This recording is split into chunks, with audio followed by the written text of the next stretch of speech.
Welcome to the River course. This is a 4-part series for intermediate and advanced dancers, and we're working with movements inside a theatrical fantasy choreography that uses veil. The music is almost all instrumental, but it begins with a short passage of lyrics. The river is flowing down to the sea. I love the water, and I love being in the water. So I designed this dance to evoke different watery qualities like snaking, sheeting, tumbling, waves. I leave it totally up to you how you want to inhabit these movements. I will let you know that the lyrics are excerpted from a chant that is sometimes used in pagan and Wiccan and goddess-based spirituality. So if you want to conceptualize it in that direction, you can definitely dance this dance in full-blown goddess mode, or alternatively, or in addition, you can also think of this dance as an incredibly sexy lesson in earth science. As a matter of fact, I am in possession of a bachelor's degree in geography with a specialization in quaternary geomorphology. So I know a thing or two about watersheds, and I know a thing or two about belly dance. Who else can give you all of this sensual movement inside a riparian knowledge bomb? As with all of my general courses, this instructional program is designed as general continuing education. It fills the same role as a regular weekly class. You will have an opportunity to stay in good form by drilling vocabulary that's already in your repertoire. Hopefully you'll also gain some new vocabulary in terms of transitions. Sequencing moves maybe in ways that you haven't flowed through before.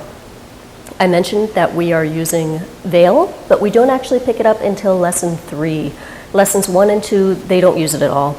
So depending on what your interest is, maybe you want to end early, or maybe you want to pick up midway through. We're going to dance a full choreography, but this isn't a choreography workshop. How much you prioritize memorizing the sequence of steps is totally up to you. Each lesson begins with a follow-along technique flow, and that part will stand on its own. At its conclusion, you can just end the practice there. If you continue to the second half, we will add a new choreography sequence to the material that we danced through previously. And we're using the choreography as a way to put the moves into context, into dance.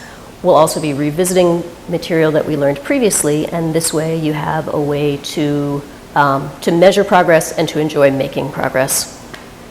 Because this program is designed for intermediate levels and up, the prerequisite for this course is all around proficiency, but although my combinations don't have much repetition, we are working at a moderate tempo. So I think the basic framework of the dance should be within the capabilities of most dancers who have seen the moves before.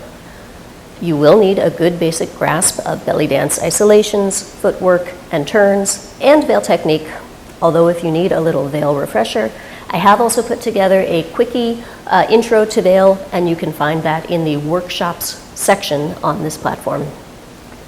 Or if you are a fluent dancer, there is great potential here to work on really elite body lines and arms, carriage, and presentation. If you are interested in the veil work component of the course, you will need a veil. I'm going to be working with a standard 3-yard silk veil. You, of course, are welcome to use whatever you have, whatever size or type of fabric that you like. But the timing of the air design reflects the qualities of silk.